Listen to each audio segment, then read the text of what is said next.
पंजाब के अमृतसर में महाबा गांव से भी कुछ ऐसी ही तस्वीरें सामने आई। परेशान लोगों को ना तो टेस्टिंग की कोई सुविधा मिल रही है और ना ही दवाओं का कोई इंतजाम है। हालात इतने बिगड़ गए हैं कि लोग पास की डिस्पेंसरी में इलाज करवाने को मजबूर हैं। इस डिस्पेंसरी में भी ना तो ऑक्सीजन की सुविधा है, ना ही साफ सफाई का ध्यान है। डिस्पेंसरी में इंतजाम का अंदाजा इसी बात से लगाया जा सकता है कि वहां बिजली का कनेक्शन तक नहीं है। गांव के लोगों ने पास के घर से डिस्पेंसरी को बिजली दी है। तो पंजाब के इस गांव की तस्वीर आप देखिए। महाबा जो ये गांव है, यहाँ पर अस्पताल नहीं है। सकते हैं कि जो पेशेंट हैं अगर उनको इमोशनल और साइकोलॉजिकल स्ट्रेंथ मिलती है तो पेशेंट की रिकवरी बहुत फास्ट होती है। एक तरफ रिलेटिव्स उसके जो हैं वो बड़े टेंशन में होते हैं कि हमारे पेशेंट का क्या चल रहा है। पेशेंट भी अपने रिश्तेदारों से बात करना चाहता है। तो ये सर्विस हमने शुरू की थी जिसमें कुछ बाधाएं आ गई थी, तो उसकी मुझे एक आध शिकायत मिली थी, अब वो ठीक कर ली गई हैं। अभी मैंने खुद कुछ पेशेंट्स के साथ बात की है और जो भी अड़चनें थी वो सारी अड़चनें पूरी कर ली गई है। तो पूरी उसके साथ सब डॉक्टर्स, सब नर्सेज, सब लोग लगे हुए हैं। दूसरा कि कल सुबह लॉकडाउन कल सुबह 5 बजे तक के लिए था, उसको देखते हुए जो अभी रिकवरी हो रही है दिल्ली के अंदर काफ़ी अच्छे स्तर पे रिकवरी हो रही है। कोरोना काफ़ी तेज़ी के साथ कम हो रहा है, लेकिन जो गेन्स हम लोगों ने पिछले कुछ दिनों में किए, हम नहीं चाहते कि वो एकदम से ख़त्म हो। तो अभी 1 हफ़्ते के लिए लॉकडाउन को हम और बढ़ाने जा रहे हैं। तो कल की बजाय अगले सोमवार को सुबह 5 बजे तक के लिए दिल्ली में लॉकडाउन बढ़ाया जा रहा है। पिछले 24 घंटे में भी लगभग 6,500 केसेस आए हैं, लेकिन पॉजिटिविटी रेट 1% और कम हो गया है। 10% के करीब पॉजिटिविटी रेट आ गया है, जो कल 11% था। केसेस 6,500 आए हैं। मैं उम्मीद करता हूं कि अगले 1 हफ्ते में और ज़्यादा रिकवरी होगी। तो मैं समझता हूं कि अब धीरे धीरे दिल्ली जो है वो ट्रैक पे आती जा रही है। छूट रही क्या, जैसे मेट्रो को आपने पिछली बार? अभी फ़िलहाल एज इट इज़ चल रहा है, अभी कोई छूट वो नहीं है। कोई जो पिछले हफ्ते था वही अगले हफ्ते। कोवैक्सीन और कोविशील्ड को लेकर आगे क्या कोई संपर्क हो पाया? कोवैक्सीन आएगी क्या दिल्ली में अभी, क्योंकि कई सेंटर बंद करने पड़े हैं?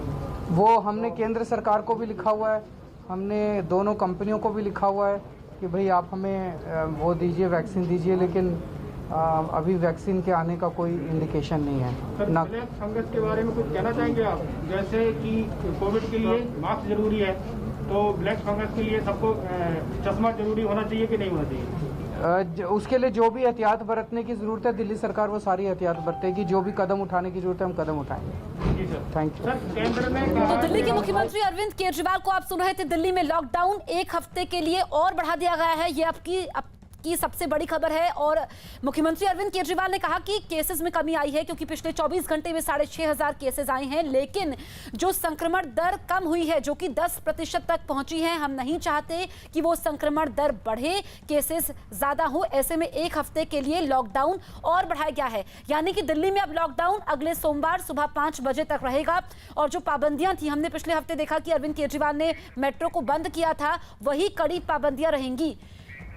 तो प्रियंका हमारी सहयोगी फोन लाइन पर मौजूद हैं। प्रियंका, भले ही दिल्ली में केसेस कम हुए हैं, संक्रमण दर 10% तक पहुंच चुकी है, लेकिन लॉकडाउन 1 हफ्ते और बढ़ा दिया गया है।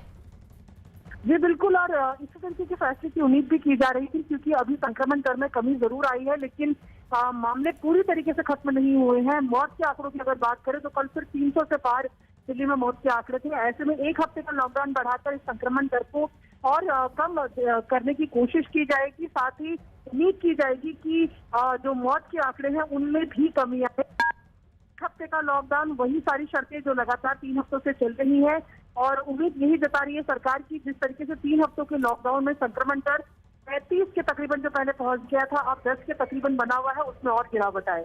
बिल्कुल प्रियंका, और हमने ये देखा था कि पिछले हफ्ते अरविंद केजरीवाल ने मेट्रो को बंद करने का ऐलान किया था, तो 1 हफ्ते तो मेट्रो बंद रही और पाबंदियां पहले की तरह ही कड़ी हैं।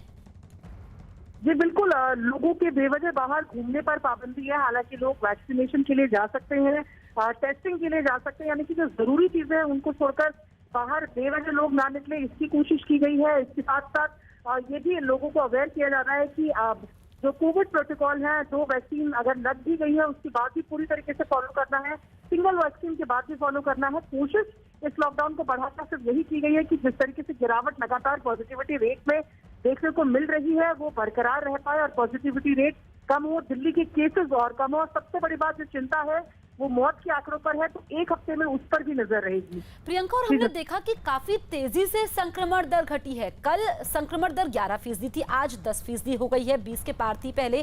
तो जिस तेजी से संक्रमण दर घटी है और केसेस कम हुए हैं, ये लॉकडाउन का ही असर है।